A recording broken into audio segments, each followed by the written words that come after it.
Our show wouldn't exist without you listening. But if you want more information on how to become a guest, how to recommend a guest, or just to stay in touch, go to flippingthelid.com. We'll see you there. Different environment today. This is the first in-person interview that we've done, not in our own studio, but this is something we want to be able to do, is to travel and connect with others in a place when they're able to make it happen.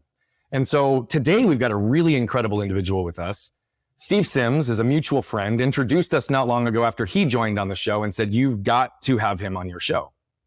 Well, it turns out that Kasim and I met about 1.5 years ago, briefly, and within the same time of us getting introduced, he and his wife and I were actually at a Steve Sims event, connecting with each other, learning, and actually starting to build a relationship. And so I believe the universe always creates these connections that bring us full circle. But what you'll learn today from our guest is he's an individual who's had 2 successful 8-figure exits. He's an entrepreneur who's built things, who's leveraged data, who built one of the top Google ad agencies on the planet, but is also somebody who in the current state of life is dealing with some transitions and different things that I identify with from a physical perspective that are now challenging him to approach the world differently. But he and his wife and their family are just really grounded, really connected individuals who lead by heart. And Kasim, I'm just happy to be here with you today. I appreciate it. I don't think I can live up to that introduction, so let's lower some expectations if you're watching. Yeah, well, there aren't any expectations in my world anymore because the reality of it is expectations are always what lead to disappointment. So what I love about you, Brian, is you've got a good framing for anything. Like this is going to be a fun conversation. Like I feel like I'm getting free coaching here. Well, funny enough, a lot of people who've been on the show have said that. They're like, man, I don't know, like what happened? I had this like breakthrough. What's going on? Let's do another one. So yeah, thank you. I like to introduce people based on how I see them. And though we don't know each other that well, everything I said is real, right? That's how I've experienced both of you. You're just really powerful human beings who are grounded and connected. That's how I see you. Who are you in your words? I know if I self-deprecate, you're going to nail me to the wall. Who am I in my words? I think I'm a really good dad. And that's where I'm trying to start. That's not where life has always started. You know, like I'm a part of a mastermind called Front Row Dads, and their mantra is family men with businesses, not businessmen with family. John Roman, right? Yeah. Roman, right? Probably one of the greatest leaders of men I've ever known. I've only spent a little bit of time with him, but he's an incredible human. Bro, he's a gem. Like he's one of those where it's like, dude, if we could clone you, the problems of the world would start to atrophy with each new Roman created. I bring him up though, because for the longest time, I was a businessman with a family. And, you know, business was my boulder, right? Using the whole Stephen Covey analogy, you go and you got your jar and you put in your, the things that are most important. And family just was this thing that could flow around it if and when I had time.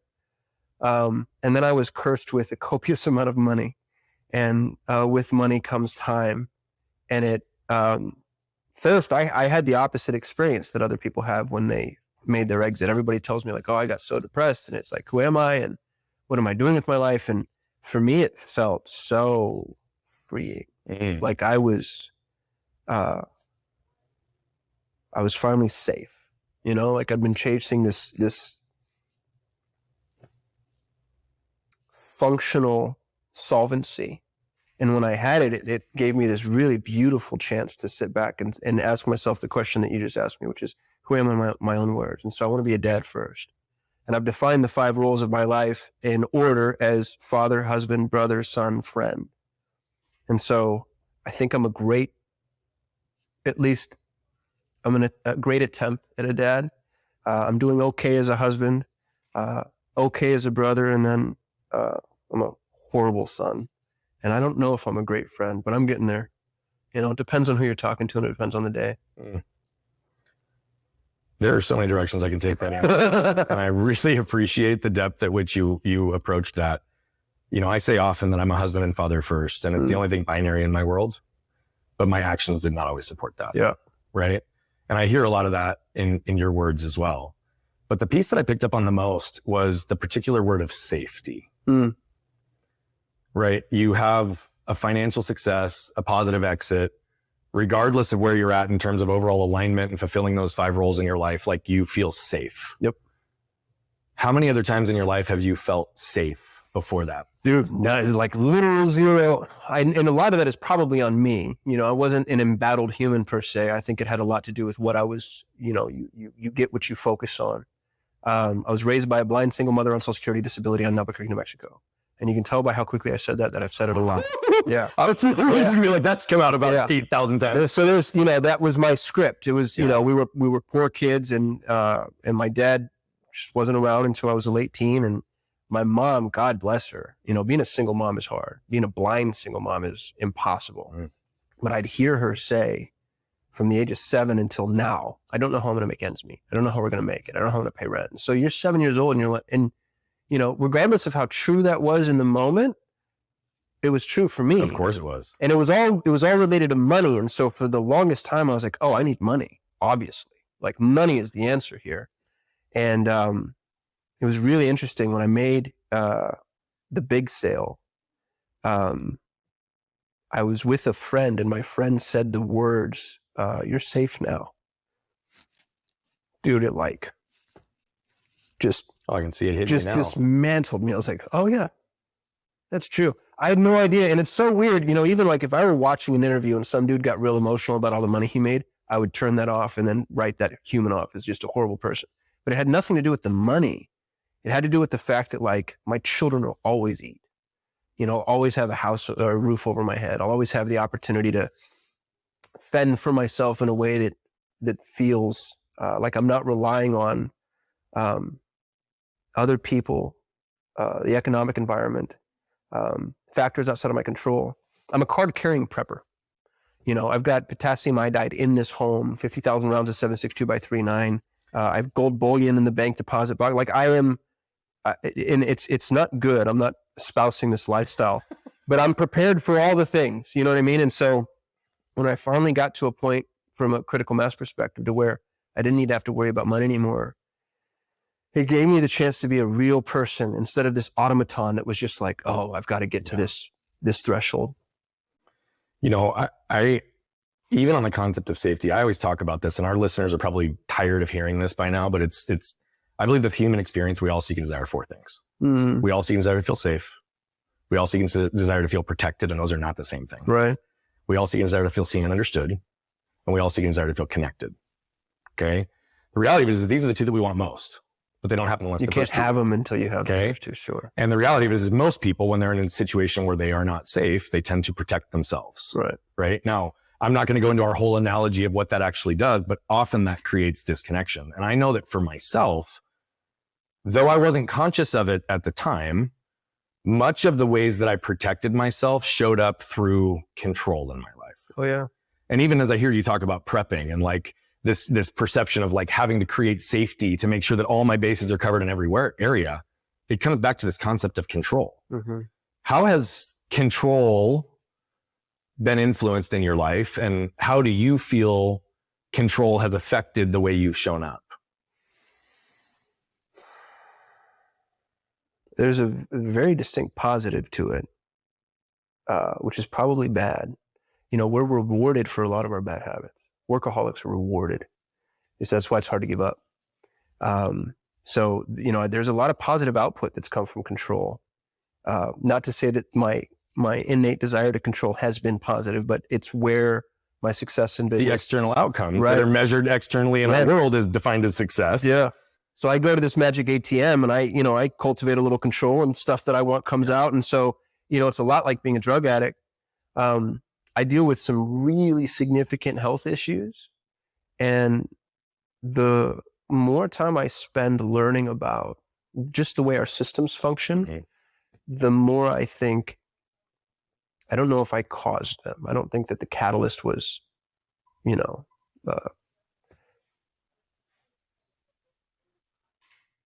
don't think that I've thrown my system off in a way that would create what it is that I've encountered, because a lot of it has to do with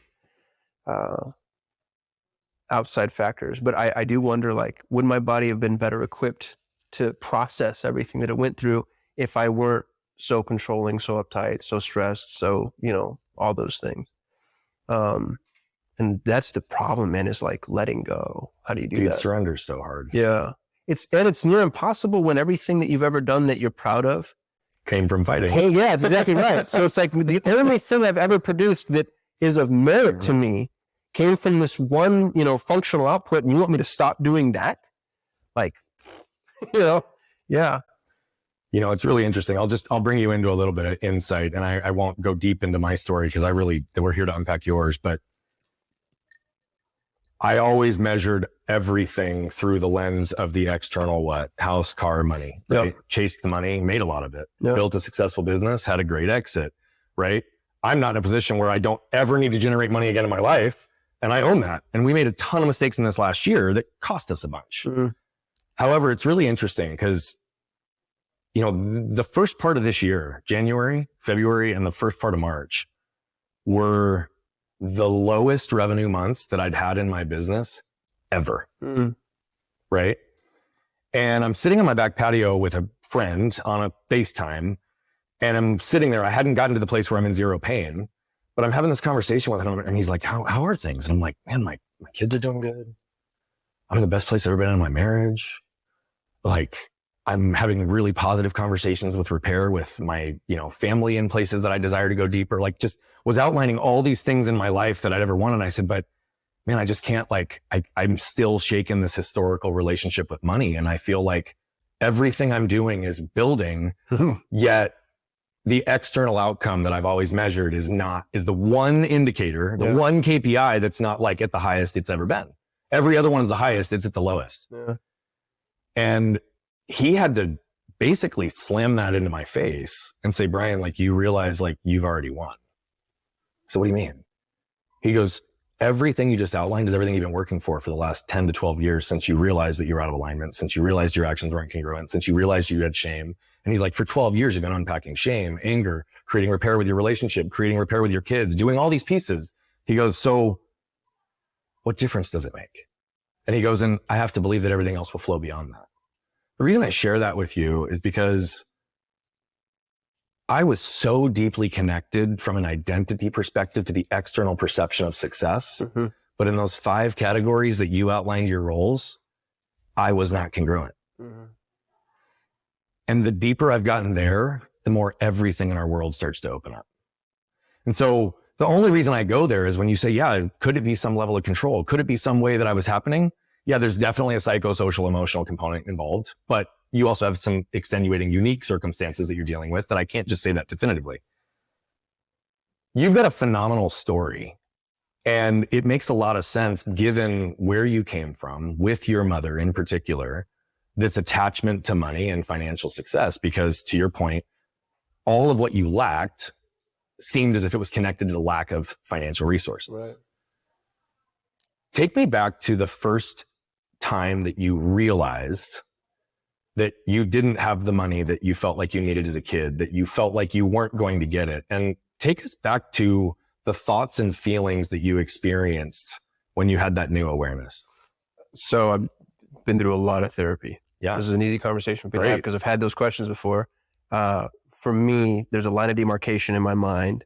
You've ever done Jordan Peterson's self-authoring program? I have not, but I'm familiar with him. Yeah. Amazing. Yeah. It's amazing. So in Peterson's self-authoring program, he has you break your life up into epochs. And if I remember correctly, there's 7 epochs and they're arbitrary. You decide. Mm-hmm.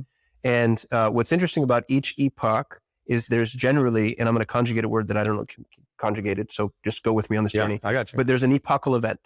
Okay. And my parents getting divorced when I was 7 years old that's my first epoch. 0 to 7. Mm-hmm. Life was actually pretty cozy. And I have memories of that too. A lot of people don't remember pre-7. I do. And it was benign, but never fraught with any friction. Right. And then at 7 years old, there's an interesting thing. There's me and my little brother. There's an interesting thing that happens to a young man when his parents get divorced. And I've seen this happen firsthand after the fact. Everybody comes to you and says, you're the man of the house now. Mm-hmm. And dude, that is devastatingly catastrophic. It's just like, no, especially for a 7-year-old. Yeah, I'm not. And I have no ability to take that on, but thank you. Let me put these on my shoulder. So God, I just got chills when you said that, bro. I instantly became something of a father, horrible one. My little brother's 4 years younger than me. My mom, God bless her, is a beautiful soul. She's disabled. And there are some people that take a disability and they make it a disability. And there are some people that take a disability and they use it as an opportunity to kind of reframe. And I hope this isn't an indictment, and I hope my mom never watches this, but she wasn't the latter, she was the former. Mm. It was I'm just going to rest on this. The world is going to allow me the opportunity to kind of, and maybe that sounds judgmental, and I guess it is, But as a child, you want someone to pick up their cross and bear it.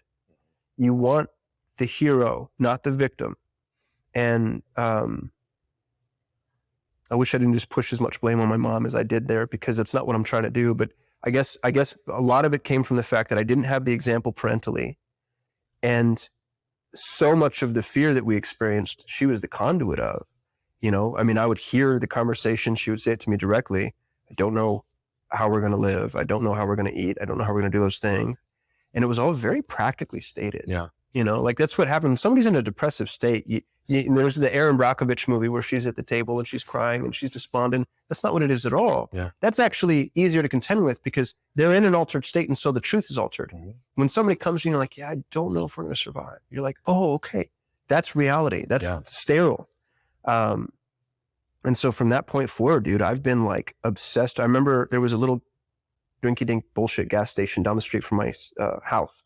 And I'd walk to school and I'd pass the gas station, and you could buy, they had this big barrel of candy. It was in Texas. So there's this big barrel of candy, and you buy candy for 10 cents a pop. Mm-hmm. And I'd buy it for 10 cents and I'd sell it for 25 cents.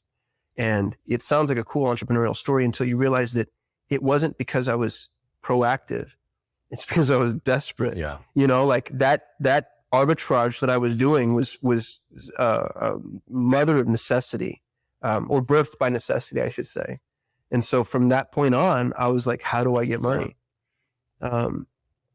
Yeah. And then what's funny is I got it. I got it when I was 20 years old. I started making way more money than 20-year-olds should make. And I bought the house on the hill and I had the idiot's car, and I was always picking up the check. And when the economic collapse happened, the Great Recession, I was taught a very, very important lesson about what money is and who really owns stuff. You know, you don't own your house, the bank owns the house. And they're very quick to remind you of that if you stop paying them. And so instantly it was like repossession, foreclosure, failure, creditors. I'm living in an apartment that I only could afford because they gave you 3 months free if you sign an 18-month lease. I'm going to Costco on this expired Costco card, eating free tryouts. That's how I was eating. And then every now and then I could scrape together the bucks. Dude, God bless Costco. $1.50. You get a hot dog and a bottomless soda. Or the big piece of pizza. Bro, yeah, I camped out there for 4 hours. They've got like the best freaking pizza. I don't know how they do it. Like, how does Costco have the best pizza? Yeah, and it's been that way for 20 years. Like, Costco has never touched by inflation. So I'm going to, I can't even afford the membership, but all you have to do is flash that card. I couldn't shop there. But you could get lunch. But I could get lunch. Yeah. And I'm just like, how did this happen again? I was poor. I made money, and then I'm poor again. And it was the best thing that's ever happened to me. It was the most important entrepreneurial lesson I've ever learned. I mean, dude, you're in my home right now. I'm not disparaging it. It's beautiful. It's a beautiful home. It's humble for my tax bracket. Yep. My wife and I drive Hyundais. You know what I mean? Like, if I go outside, you don't know I got what I got, because that's not why I have it. Mm-hmm. Like, for me, I need coffers. I need, the backdrop, and I want the opportunity to employ people other people can't afford to employ because they take more training. I want the opportunity to turn down clients other people can't afford to turn down because they're pains in the ass. I want the opportunity to take time to ride out of recession, to invest in something, to do an R&D. Like, I learned at 20 years old what money really is. Yeah. And if you can get good at that game, if you can get good at using money as a tool, like, everything changes. I love to hear you walk through that with such vulnerability, such awareness, such ownership in every capacity of it. I want to go back to one thing you said, because I could also hear yourself catching yourself around the blame on your mom. Mm. Here's the truth. The trash from people's past, yours included, anybody's, it's not your fault. Mm. It just becomes your responsibility once you become aware that it's affecting you, or you're burying other people in it, right? Yeah. But like, that'd be like saying, well, all of the reasons she had her beliefs around money that she was unintentionally and unconsciously passing on to you through her energy and her words, your mom always did the highest level of intent possible for you guys. With what she had, yeah. Right? And so for you to recognize the facts of the situation doesn't necessarily mean that your mom carries any of the blame. It's just the facts of what took place because of the pattern in her life and where you guys were at the time. Yeah. No, and if you can remove even that piece of it, that's part of recognizing that a lot of the treasure that you have, your ability to do this, to go create pathways to generate massive amounts of income, to use revenue and money as a tool, right? These all were given to you through those exact same periods and experiences. Mm. Right. So like, you wouldn't have all of that unless you also had the other side of it that you've had to learn how to contrast. I'm curious, why do you still carry so much guilt about your role with your brother? Oh. This is a fun conversation because I'm going to try not to play chess with you. That's fine. This is a conversation I've had in therapy a lot too. And I generally beat the therapist, Brian. I'm sure you do too.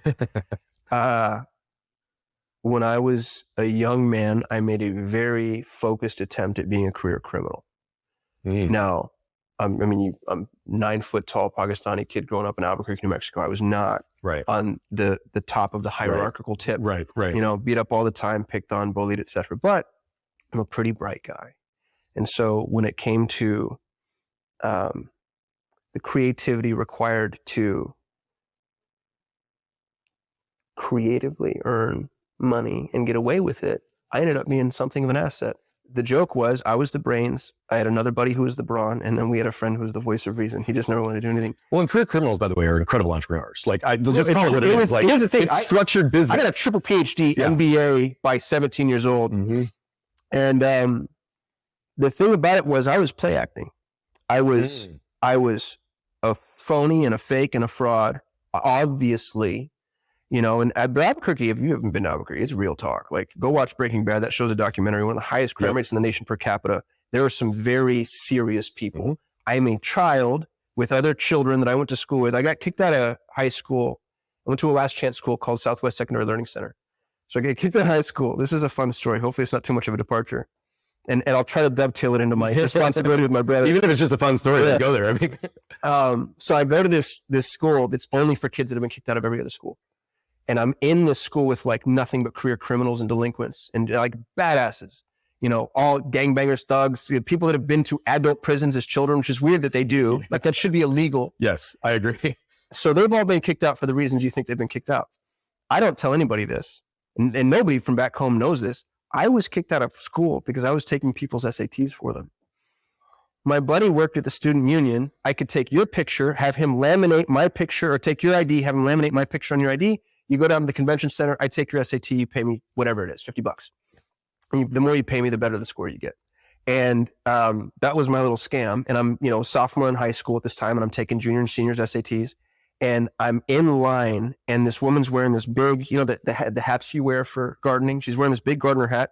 And I go and I hand her the ID, and she looks up, and it's a teacher that I've known for years. She looks at the ID, and she knows it's not me. And then instantly I'm busted. And it's such a big deal because all of these schools get their funding based off of the standardized tests. So it was you skewed the whole area. It was a no tolerance, like, you're done. Yeah. So they put me in this charter school.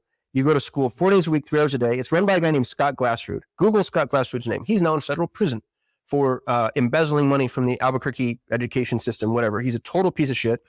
But the school was a scam. Yeah. We didn't go to school. Like, we were out of school online, and it was, we had computer-based classes back before computers were even a thing, really. And so all they did was they took all of the worst kids in Albuquerque and they put us in a room to collaborate together. So we ended up doing very real work. Yeah. And I'll try to spare the guilty. What I'll tell you is 1 in 3 Americans carries a gun in their car. And so if you're stealing cars or breaking into cars or what's called car hopping, you end up with tools, textbooks, change, believe it or not, adds up. People, think about all the change. Every time you got change, especially when we were still a cash economy, like just the change in the cup holder, you get, 20 cars a night. Like digital cameras were really big at the time, laptops, but you'd get guns. And so we ended up being what's called a fence. It's known as a fence. And a fence is a place that you go to get stuff or to lay stuff off, because you can't go to a pawn shop. Every pawn shop is in league with the police. So I ended up 19 years old at this point, maybe 18 going on 19. And I've got an apartment full of stolen guns, among other things, stereo, subwoofers, speakers, whatever.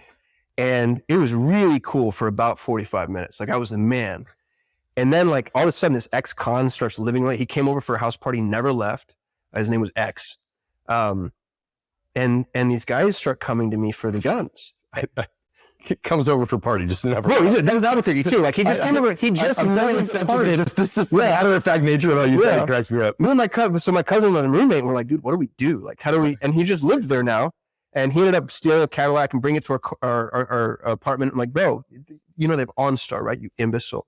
So we're selling all this stuff, and which is fine. I mean, it's not fine. To steal is soul sucking. When you steal, there's something about the loss of integrity and the dissolution of your soul. I hate to sound so dramatic, but you just aren't a person. You're a non-entity. You're vapor. And so you're that, and you're sneaking around at night, and you're taking things, intimate things, dude, things people will never get back.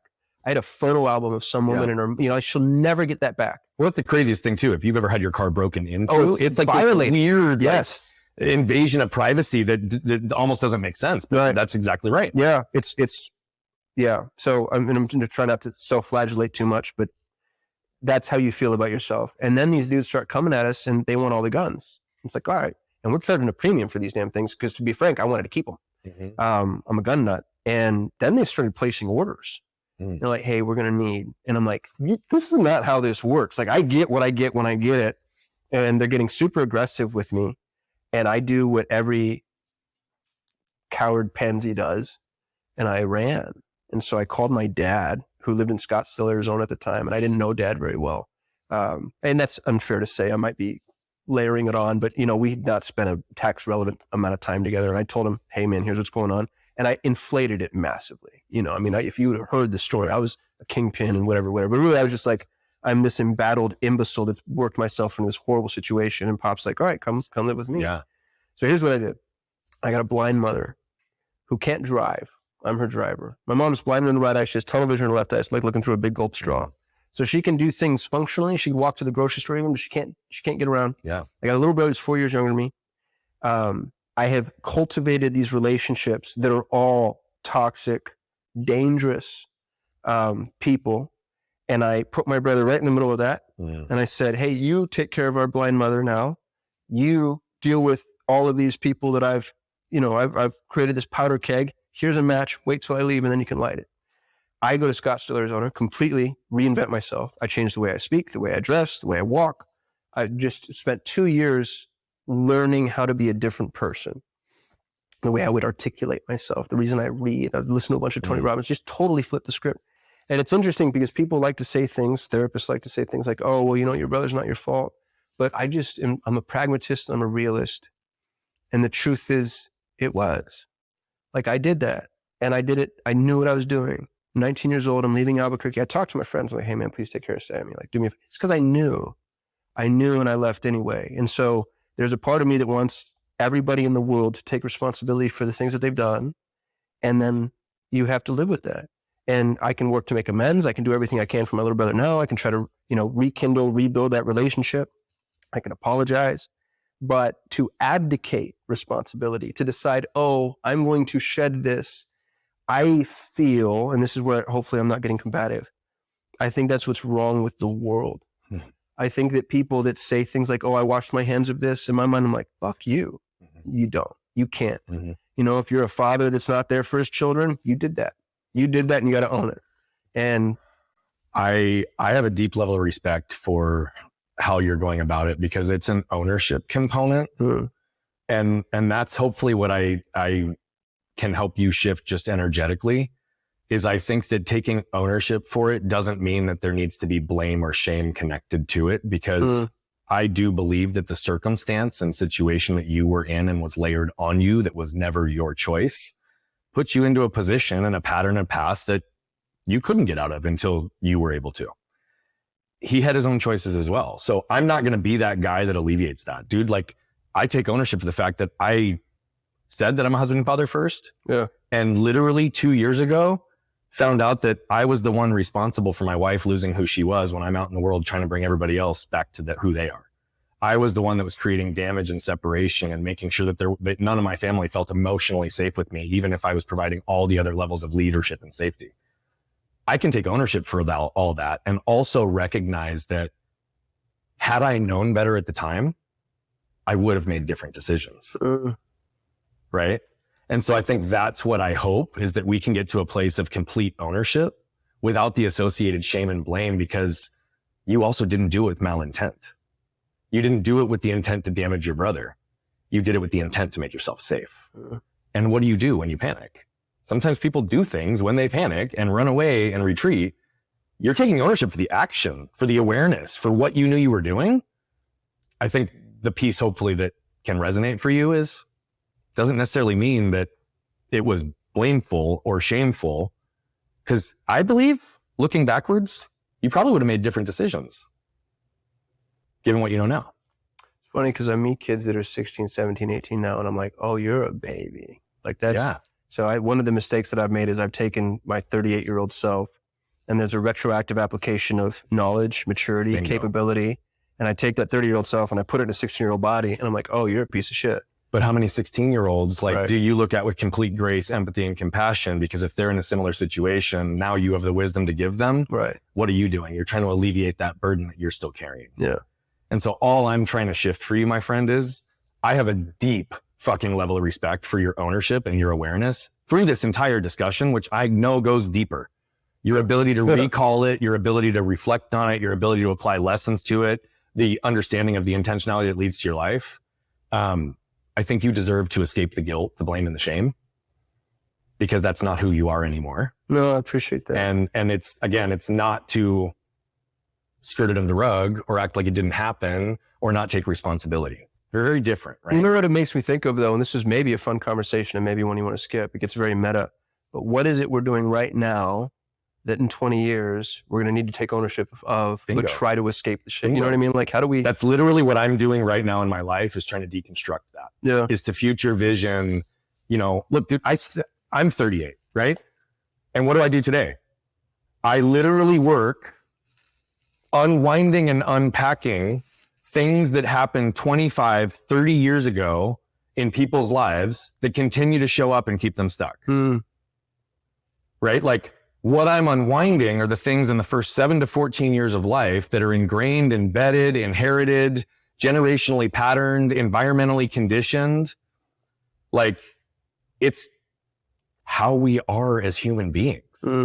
But if we can recognize, like, okay, if I can apply the knowledge of what I'm unwinding for people today and reflect that back to how do I interact with my children real time presently, I'm still going to create damage, Right. but I'm going to create a hell of a lot less than I would have otherwise. Yeah, you said something when we were doing the pre-roll. It was my wife and I are breaking generational Patterns. Yeah, my wife and I are doing that too, Mhm. I think. We got 2 little Yes, boys, you are. and we have, conversations on a regular basis about the traumas that we've been through. And hopefully we pass less along, and then my boys will pass less along. And But that's the thing, those generational patterns, that's my point. Like, again, when I talk about the trash from people's past, it's the emotional triggers, the behavioral patterns, the environmental conditioning, yeah, right? It is all of the stuff that we just talked about. Because guess what? Your dad leaving at 7. Now all of a sudden you're a man. You've got pressure, responsibility. You're absorbing the financial stress of your mother. You're trying to navigate becoming a dad at age 7 for a 3-year-old brother. Like, that's that you're not capable of handling all that at 7. does not compute. Right? Yeah. And so none of that's your fault. It just becomes your responsibility once you become aware of it. And that's why it's beautiful, your awareness and ownership. You said something in the answer early. There was one word that you used that I really, I like rarely do this, but I have to read this because it hit so perfectly on a point. I'm going to read you a quote. I paint on the ground. I paint with sticks, with big paint cans, and whatever else falls in it. Basically what I'm doing is capturing unbridled emotion and putting it on a canvas. It's like capturing lightning in a bottle. Where's your Rico? What's your creative canvas today? It's probably my children. I've got, is it maybe the thing I'm most proud of as a parent. My wife and I developed this, it's called The Rules of Life. And it's about 7 minutes long. And my boys can stand in front of you, both of them, and have been able to do this for years. We had one new rule a week, and it's Pavlovian in nature. It's prompt response. And so I'll say, what's the most important thing? And they'll say truth. And I'll say, what's the second most important thing? And they'll say responsibility. I'll say, what's the third most important thing? And they'll say love. What is love? A verb. How do you grow when you're uncomfortable? What are the, and then, but it gets so in depth, dude. I've got, what are the 5 keys to situational awareness? Function, allies, resources, threats, oddities. What are the 3 steps in an emergency situation? Step 1, stay calm. Emotions are deadly. Step 2, assess the situation. Focus on what you do know. Step 3, take action. The worst action is inaction. They can tell you what the Socratic method means. They can define Aristotle's golden mean. They can define ideologies. Ideologies are comfortable systems of belief that attempt to explain our complex world in extremely simplified terms. Now, does my 6-year-old know what that means? No. But I'm indoctrinating him. That's right. I'm using the same pattern religion uses. Mm-hmm. Because when he's 12, 13, 14, 15, 16, 17, these things will start to to click, like that's what that means. And it's already happening. My boy made a mess, and one of the rules is hard choices, easy life, easy choices, hard life. And so he makes a mess and he has to clean the mess, and he's up in his room and he's just surrounded by this mess and he's despondent. And he says to himself, he doesn't even say to me, he goes, I made an easy choice.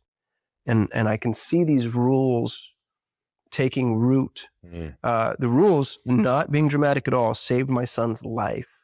My boy was sick, Ronan, my youngest. I give him a gummy vitamin, and the gummy vitamin gets caught in his throat. Starts to throw up, take him to the bathroom. The throw up stops, which is terrifying now. And I say, Ronan, can you breathe? And he looks up and he shakes his head at me. And he's stone cold, dude, just a little thug, just like. So thank God I'd bought one of those de-chokers. Oh. And so I rush him to the kitchen. I slam this thing in his face. I can get the vitamin, because I tried to Heimlich him. I did it so hard, I thought I broke a rib, and it wasn't coming out because it was sticky. Take the de-choker, pull it out of his face. First words out of his mouth, Dad, I stayed calm. I've got it recorded. I took a video out afterwards and I was like, you're going to say exactly what you just said to me. Yeah. And I've got these rules. And so every time I encounter a principle or a moral or a value that I want to pass along, I'm adding them to the rules, and I'm weaponizing these little fuckers.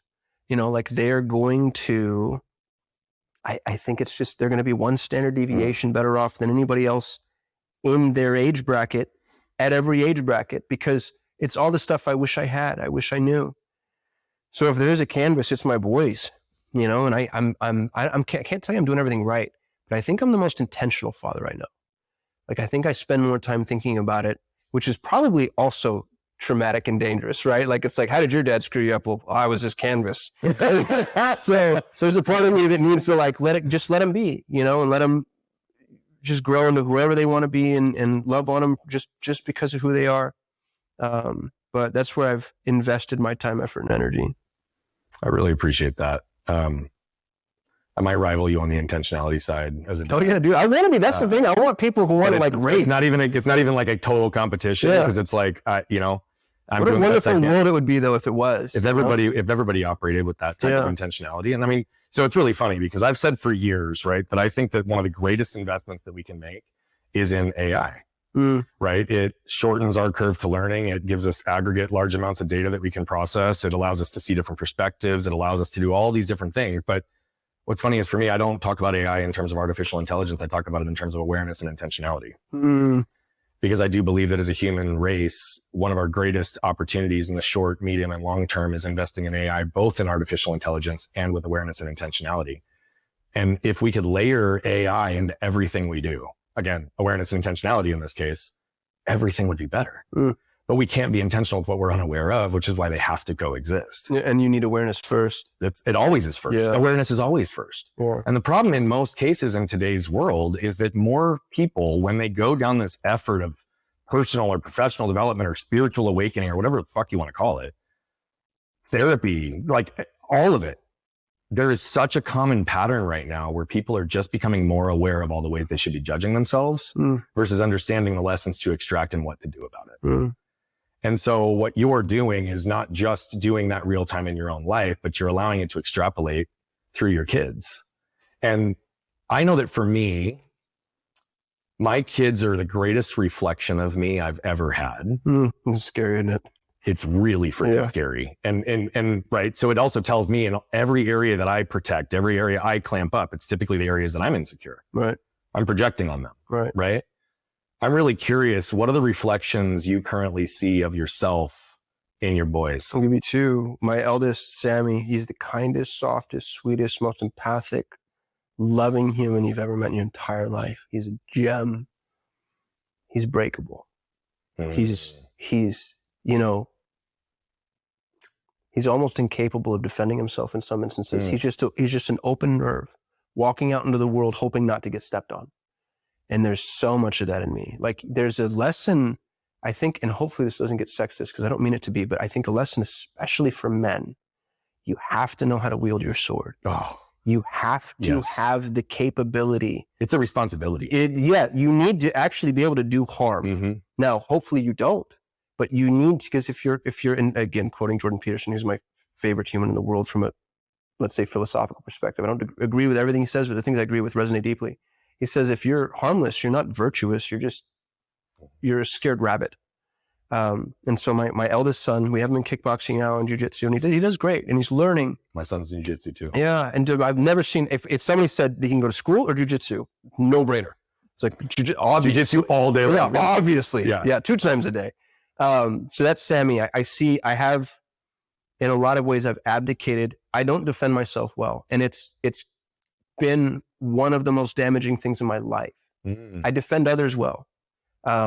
But in my marriage and my familial relationships and in my extended business partners, I don't stand up for myself. And you think like, oh, I'm being reasonable, or I'm being, conscientious. No, you're not. You're being a coward. And over time, the resentment builds up, and then you take it out on, like, it's going to reach critical mass. Of course it is. So that's the lesson I'm learning from my eldest. My youngest is the exact opposite. He is a wrecking ball of fiery demon lava, and he's just. By the way, our oldest and youngest pairing sound like dead on. I mean, our girl in a second, but the way you described him, like, that's my kid. Checks out. Yeah. Like, Ren, nothing scares him. I remember we were at the train park, and the train park has this concrete wall. It's about 3 feet off the ground, and it's thick, and it's just rock. And Ronan's running along it, and then he falls flat on his face, and then he rolls over, falls off of it on the back of his head, and he gets up, and he's bleeding from the face, and he's bleeding from the back of his head, and he goes, and he's crying, he's like, I'm okay. And then he just nothing can hurt him, and because he insists that nothing hurts him. And there's so much about that's virtuous, that I love, but he's got the most violent temper. And I see my boy, he sees red, and he'll start to like swing and hit, and he gets mad, and he storms off, and I've got a horrible, horrible temper. And when I'm mad, it makes sense. Yeah. But when I see this little boy getting mad, I realize like, oh, that's actually the same thing, and I'm getting to see it from the outside looking in. And so it's interesting too how those two juxtapose, because in a weird way they play together. I don't defend myself until I get violently angry, and then I try to kill everybody. I mean, so anger is armor. Yeah. Anger is a secondary emotion, and it's always there designed to protect something. Always. And so even what you just said, I identify deeply with, because externally in the world, though it looked like I had everything together, the one person I wasn't actually defending, advocating for, didn't have a strong enough spine to be able to do it, was right here. But then what would happen? The whole world thought I was this happy, connected, joyous guy who had all this external success. And all my anger would come out at home.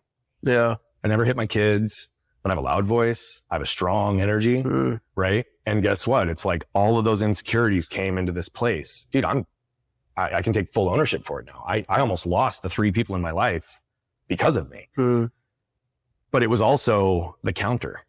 That's where I could safely do it, right? Yeah. Or to your point, in the few areas outside in the world that I actually got to that point, it's because I'd been pushed to that point and I blew up.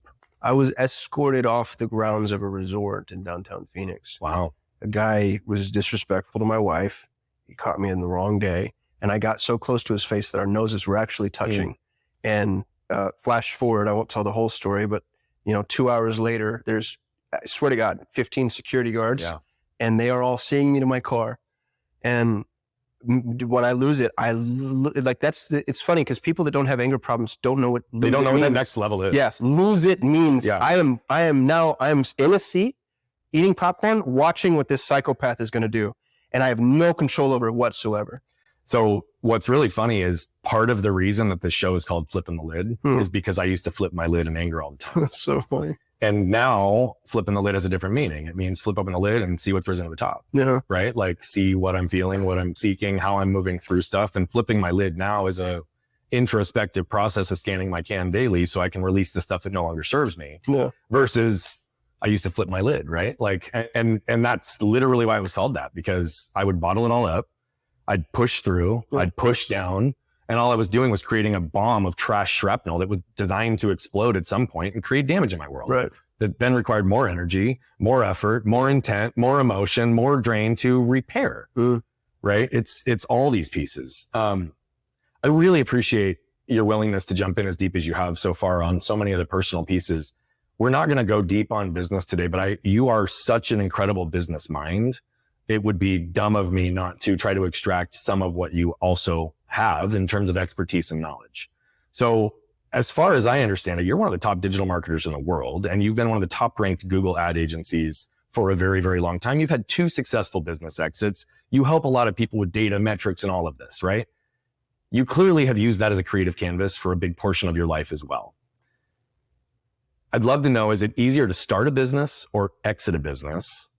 And as it relates to your area of expertise, what were the greatest lessons you learned in building and exiting both of your businesses? My first exit is a lie. It was a business partnership gone awry. Okay. And so it was am I leaving or are you leaving? Got it.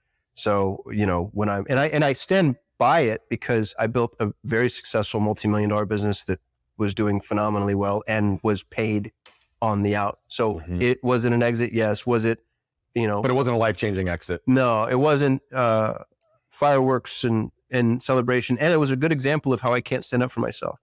I effectively walked away from what should have been half mine and something that was, interestingly, probably worth more than the business I just sold. Wow. And I did it. I thought I was just taking the high road, but in reality, I was not self-advocating. And the guy, actually, my business partner at the time, he and I did not see eye to eye. He's not a bad person at all.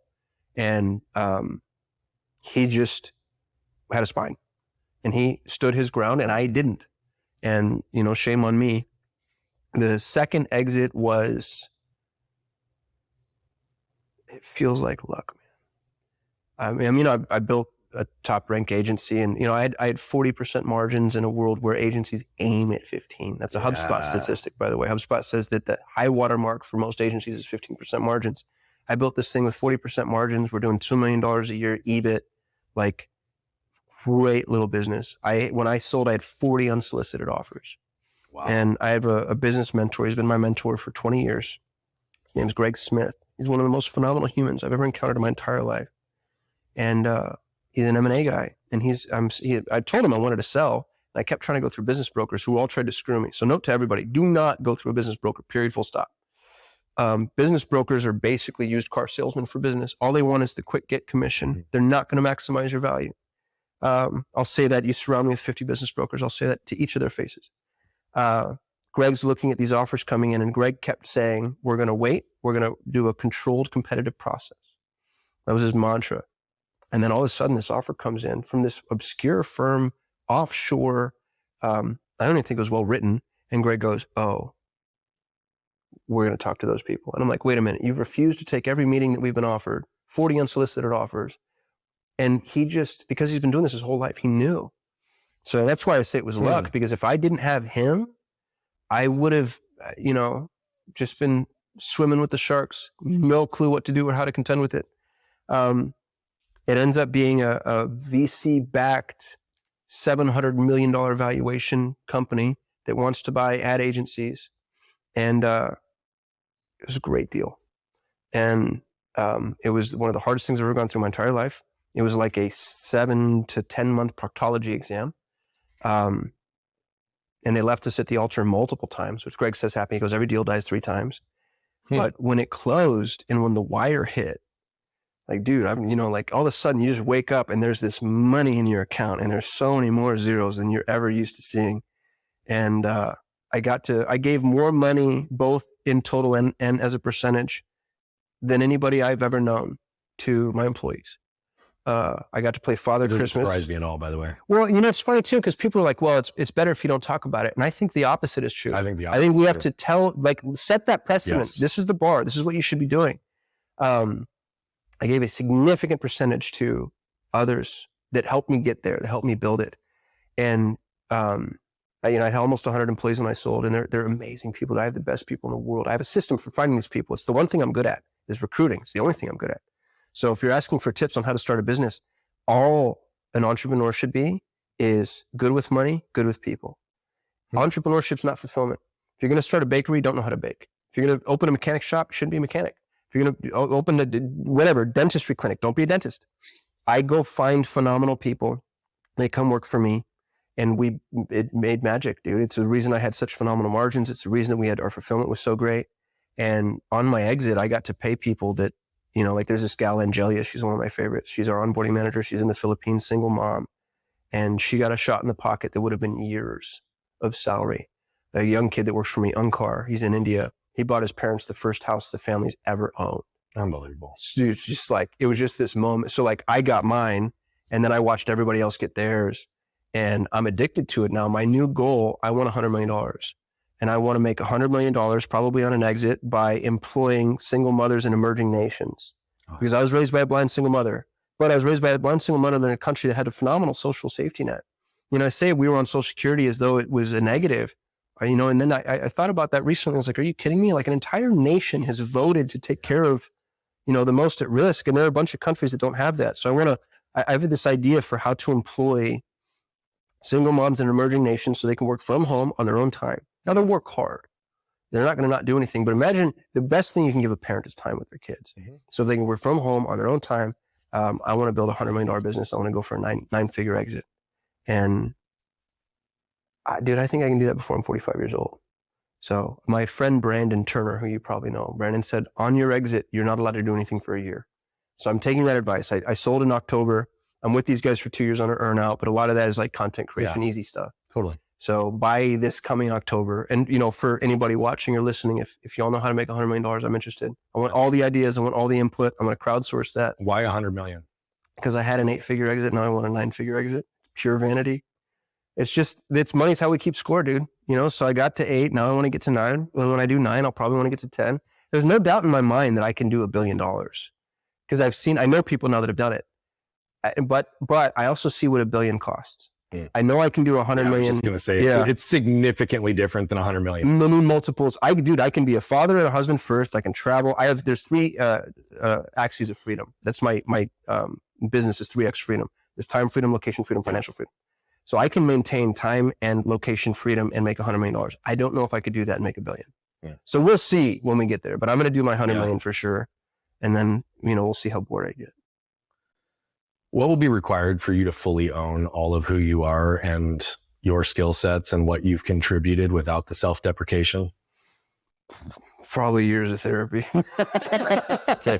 Yeah. It's dude, I don't think there's no such thing as a self-made man. Like nobody gave me money. I agree. But I have been so shepherded along. I'm the co-host of one of the top marketing podcasts in the world, right? And you say that and you're like, oh, that's pretty cool. No, it's not. Ralph Burns, who owned the podcast, after I was a guest, said, hey, do you want to be the co-host? He gave it to me.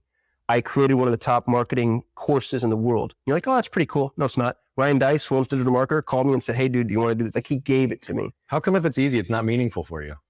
I guess because it's easy, it has to be hard, right? Like we have to struggle. I'm just trying to flip your paradigm a little bit. All these things that I have though, even I'm the number one Google Ads agency on the planet. You know what's funny? I've never run a Google Ad campaign in my life. My business partner, who was an employee, at first I had to give him equity because he became so valuable. He's the one that cracked the code on Google. Yeah.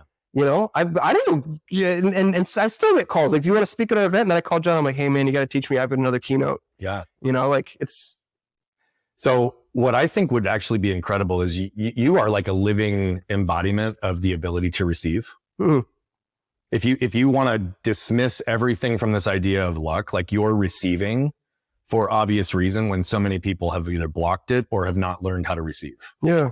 And so I think what's incredible is just like money is energy and it's just numbers at this point anyway, right? It's a creative canvas.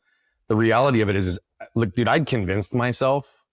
And I've told you where I'm at with physical pain. I mean, dude, it took me 40 days of 60 days free for me to even accept the idea that a life without physical pain was possible.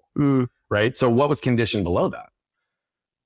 I believed that anything that wasn't hard wasn't meaningful. And when I look back, what's really funny is I can look back over the last 20 years and I can distinctly remember multiple situations where as I was climbing up the mountaintop, I had convinced myself that not only I needed to not climb, I needed to be on my hands and my knees, and I needed to crawl up the mountaintop, blistering, shredding my knees. Like that was my belief system. But over the last 20 years, do you know the number of elevators, escalators, and ladders I walked by? All of them. All of them. Yeah. Until the last 2 to 3 years. Right. And so what is something that's so easily dismissed for you, things that are given to you, look at all that also was put on you. Mm. Look at what you've had to rise to. And I don't believe in luck. I believe we create our own. I agree with that. And your approach to giving, your approach to wanting to set the example of what's possible for entrepreneurs and leaders and generosity. My wife and I have had this concept of giving until it hurts forever. There are many years we gave more than we saved, right? And I didn't talk about that for years, but I talk about that proudly now because I'm like, I put myself in arguably a worse position, but I have never regretted it. Right. Because I believe the impact is there. That's how you live your life. So I'm just challenging a little bit of that because you receive so much, you deserve to receive the energy, appreciation, and none of that's going to affect your humility because that's also part of who you are. No, I appreciate that. So take that for what that is. I appreciate that. Good. I'm happy. I'd like to talk a little bit further because we do share another similarity, and your wife is incredible. Yeah. Just like mine. I won. I outkicked my coverage. I gave my kids a fighting chance to be attractive and smart and like all of these pieces because of my wife. Can I tell you my joke? Please. Yeah. So it's tell me you're rich without telling me you're rich. And I say, have you met my wife? Just funny because when we started, I was like broke as a joke, quickly, whatever. But you would have just assumed like, oh, he's got money because she's way. Yeah. That's what most people always expected about me. It's like, oh, he must be good. He must be. Yeah, exactly. So, but I always consider her still my greatest sales job. And every morning I wake up in bed next to her and she's still in bed next to me. I consider the day a victory because she's still there. Right. Yeah. I have to chain mine down, but there's. Yeah. Well, I mean, I've done that a time or two as well. Both of our wives, though, bringing our children into the world, suffered a significant hormonal shift and both experienced postpartum at a pretty big level. Your wife has a book. We're coming to the launch next week. She's written about it. She's talked about it. She empowers, she teaches. And so for all the amazing things that you are, I could say all the same things for her. The two of you make an incredible team.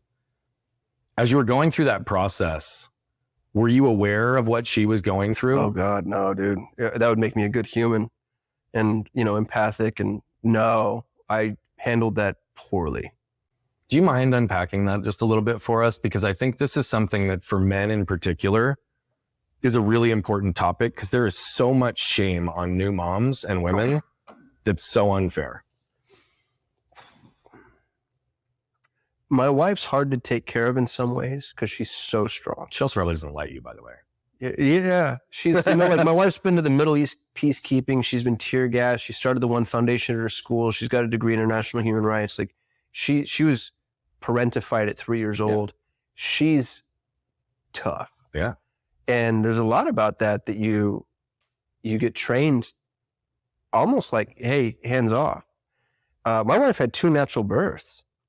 Not to disparage anybody who didn't, but it's a lot by itself. Bro, that's just real talk, and she's the one that insisted on that and she did the whole process.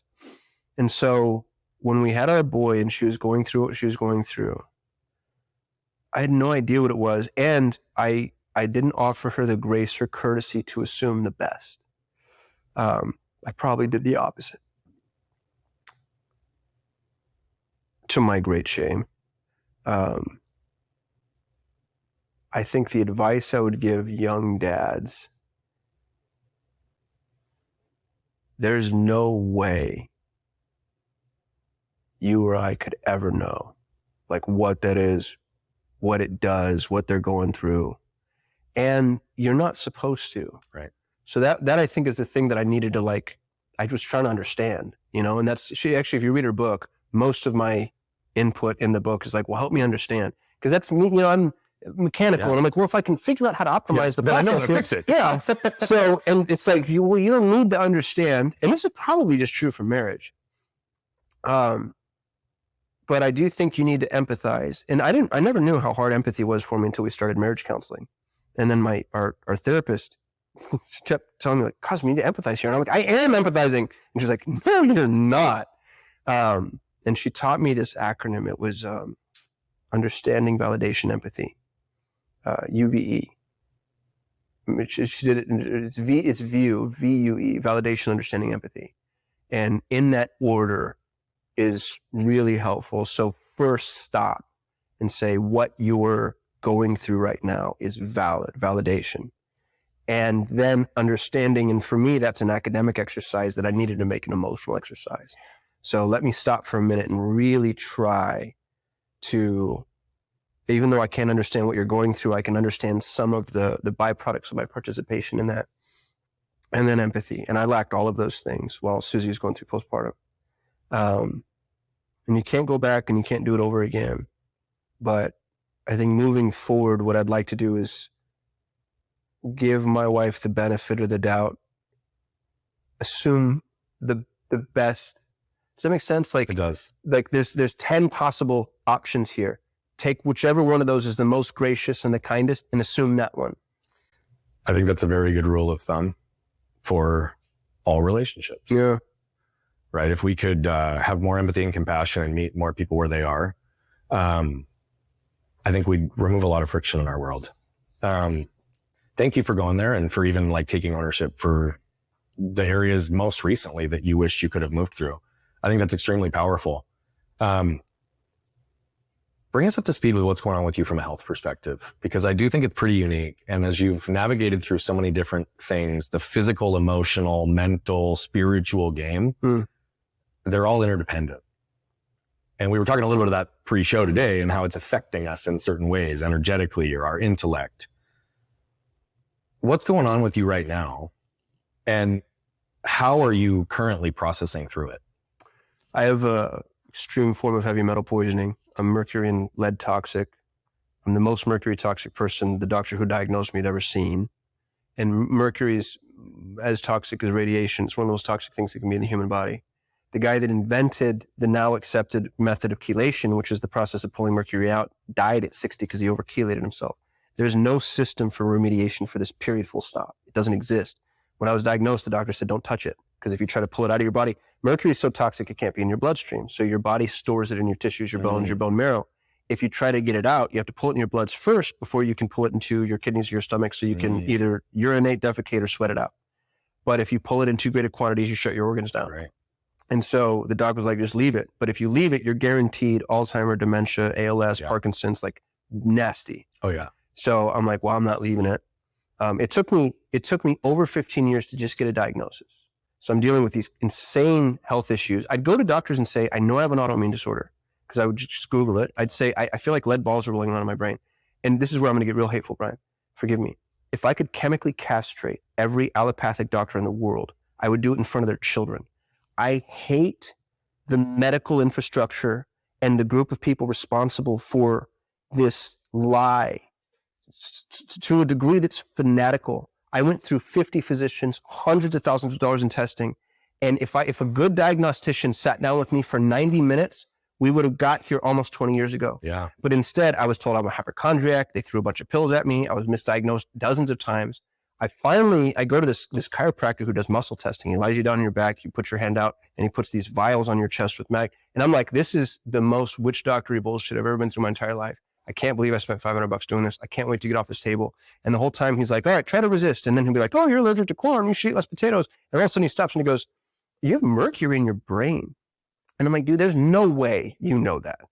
But because I'm neurotic and diligent, I ran it down. And so I went and I did a blood test with my GP at the time.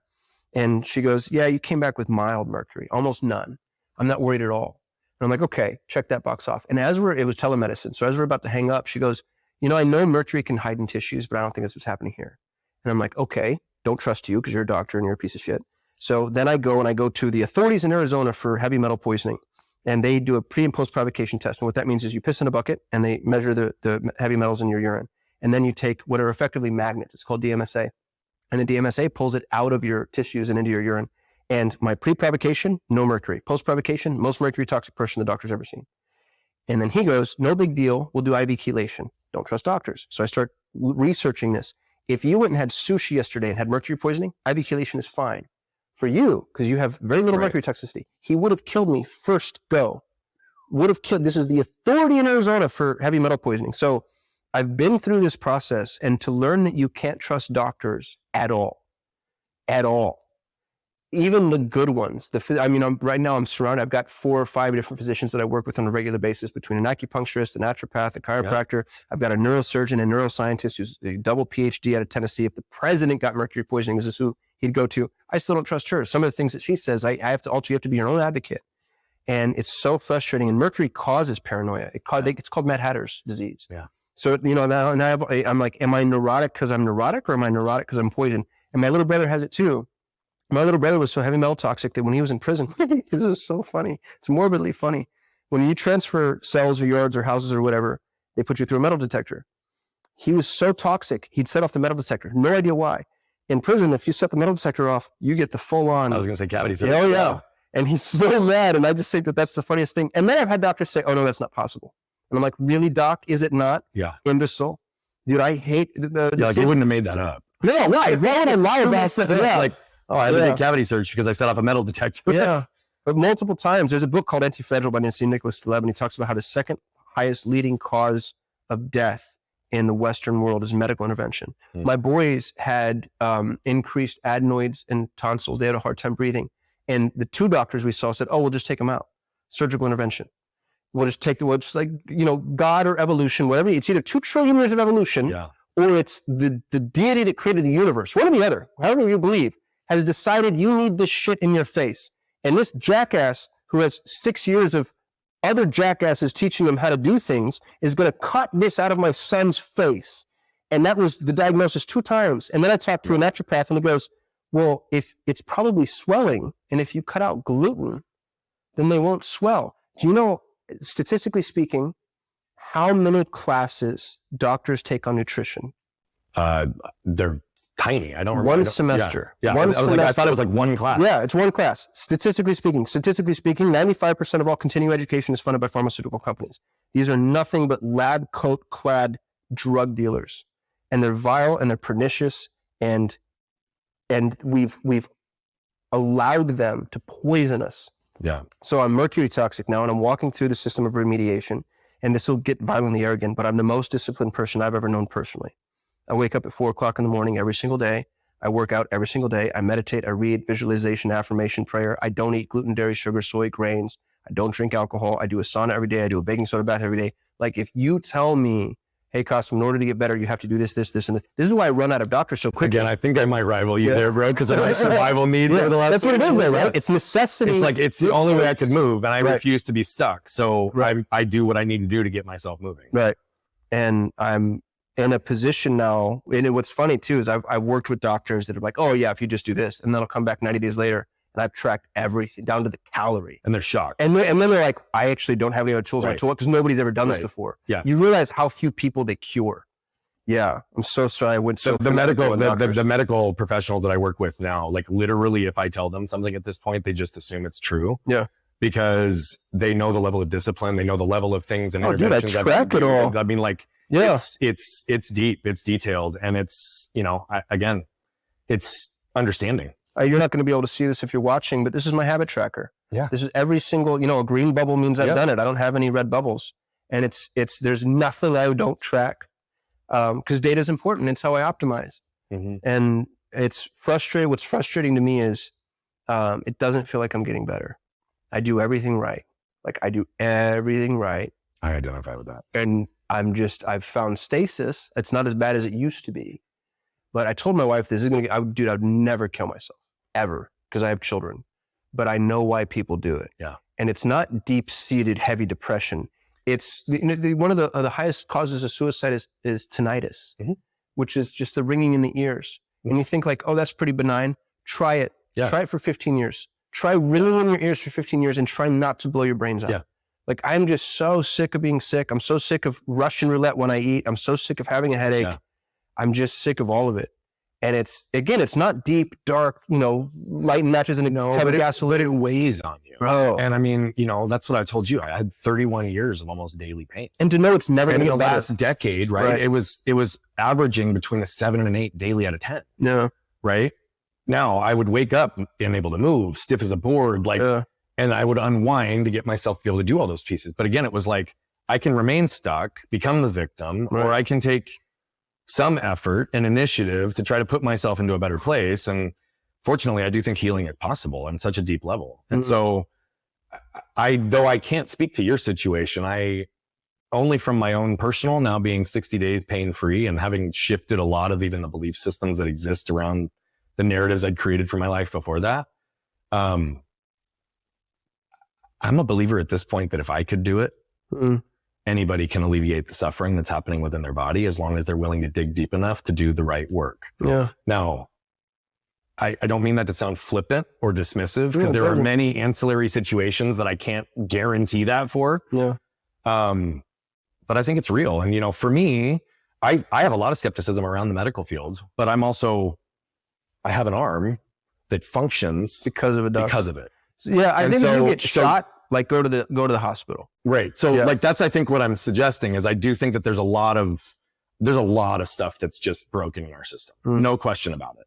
But I'm a big believer in the blend between Eastern and Western philosophy. Sure. Because I do think that there's an element of certain modern medicines that have given us the ability to lengthen our lives, improve certain health, right? Get data and metrics that we wouldn't have had even 30 years ago. Right. And so all that stuff is meaningful. You know,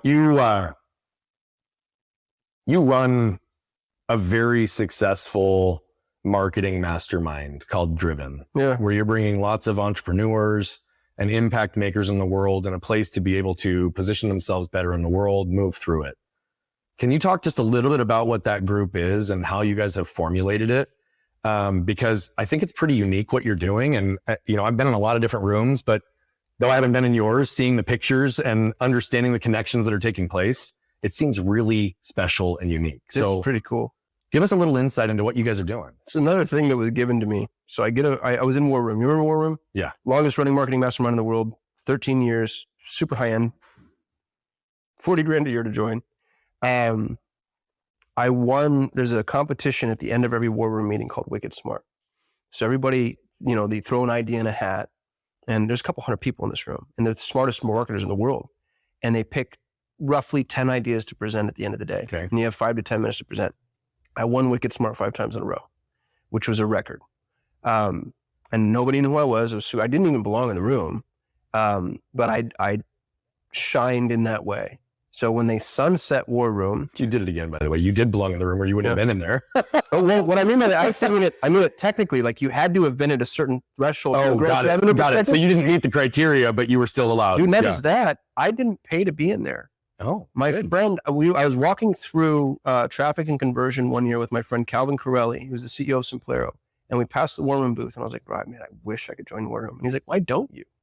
And I'm like, no, I'll be the dumbest guy there. I don't belong, whatever. And Calvin's very aggressive. I met him.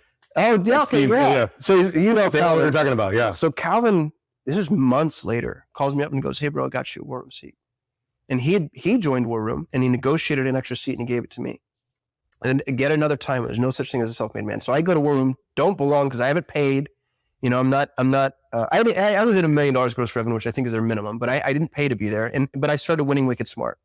And that was the way that I earn my place is I have to set myself apart in those ways. And so I like being on stage, and I have this sad, pathetic personality that enjoys attention. And so I did really well with that. And Perry Belcher, after they sunset War Room, he's one of the 3 owners. He calls me up. I didn't know Perry very well. And he goes, do you want to be my business partner in a new mastermind? And I'm like, yes, I do, Perry, as a matter of fact. And it was because I'd won Wicked Smart so many times. So don't deserve it at all. Everybody in that room is there because of Perry. I was given a multi-million-dollar business. I was given a third of it. It's me, Perry, and Jason, because Perry's just phenomenally gracious human. He's one of the coolest people I've ever been in business with. He functions in just such an interesting way. And the people in the room, dude, it's not us. It's not me, Perry, or Jason. It's our members. Like, I mean, you've seen some of the members. Holy crap. Some of the coolest, smartest, most successful people I've ever encountered. And it's so funny because I'm like, I can't believe you're paying me. Like, I should be paying you. That's the way mastermind should work. You know, we're putting this group of people together, and we meet once a quarter for a couple of days, and we share ideas. And the last one we did in Scottsdale, I've had over a dozen people reach out to me and say that's the best mastermind I've ever been to. And mastermind, you know, members are mastermind junkies, all of them.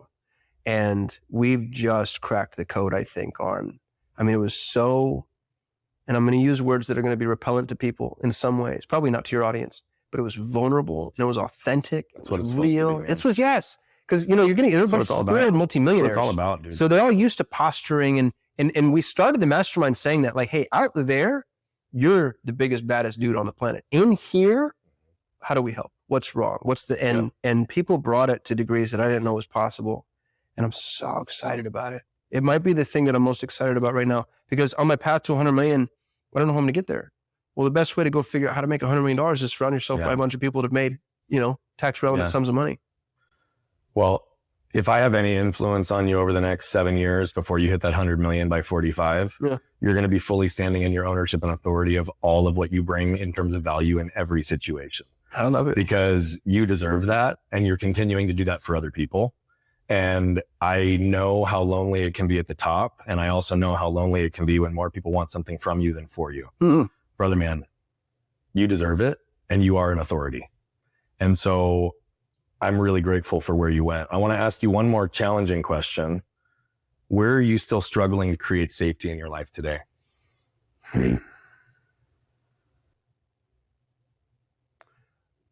I have an amazing marriage, a beautiful woman. And I mean that on every level of analysis.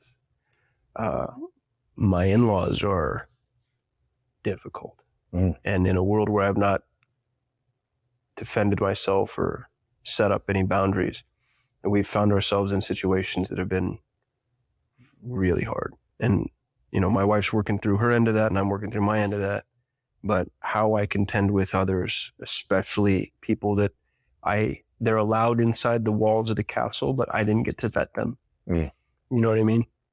And now it's like, man, how do you play that game without ruining your wife's life, or, you know, trying to mitigate those risks?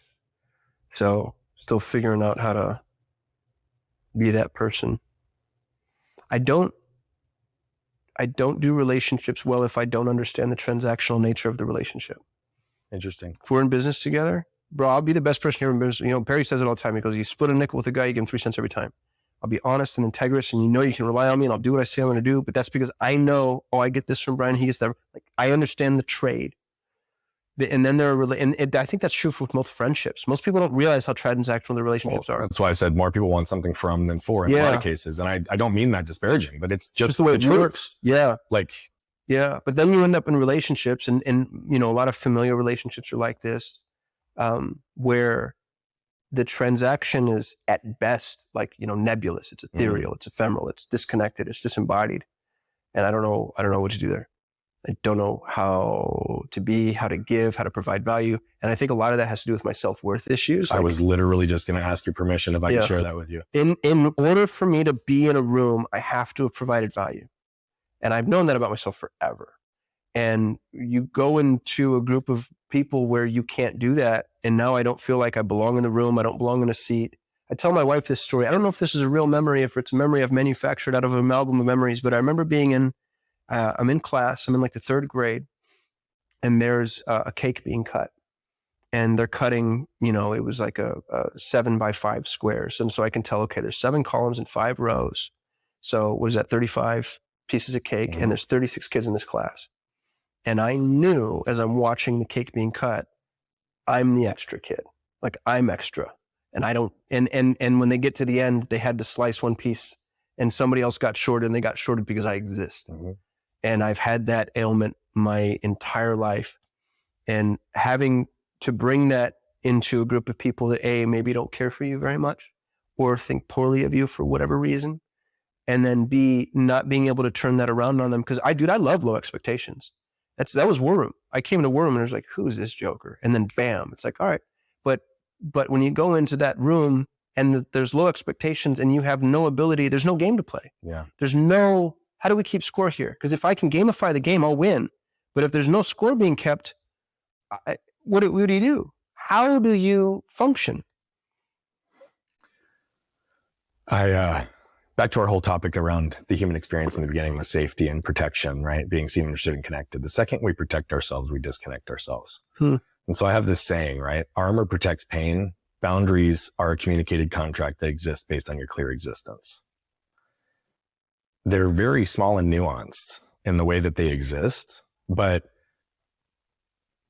I'm just going to reflect back to you, like, you add value just because of your existence. It's your gap in belief in that that's exposing you to need to protect in a way that doesn't allow you to just be. Your boundaries would exist clearly. Everyone would know the value that you add because you'd be standing in your own authority.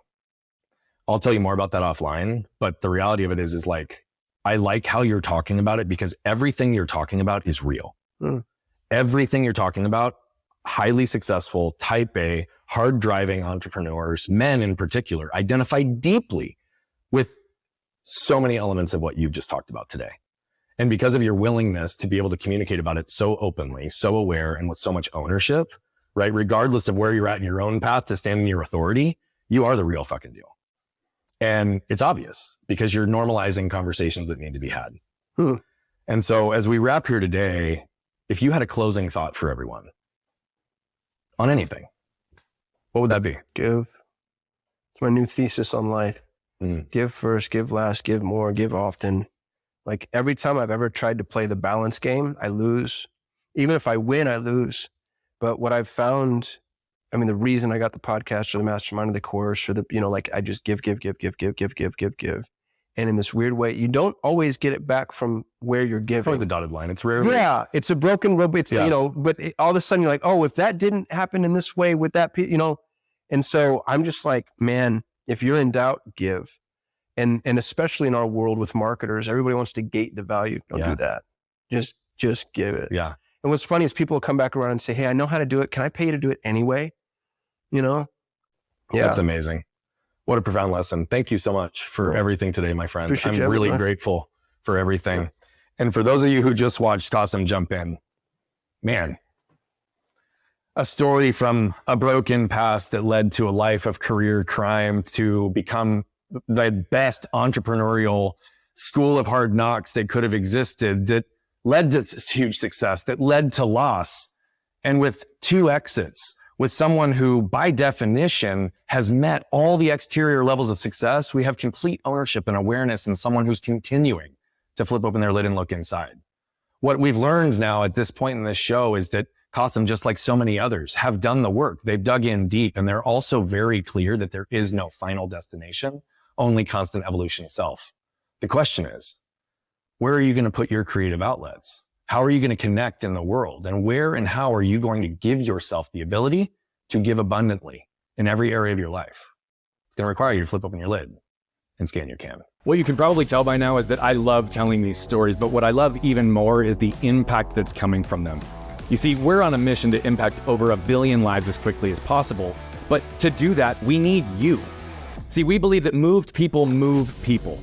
And so all I'm asking is if you've resonated, connected with any of the messaging, please consider commenting, sharing, leave a rating and review. Thank you so much for tuning into Flipping the Lid. And if you want more information on the show, how to become a guest, how to recommend a guest, or any of the other details, head over to flippingthelid.com. We'll see you there.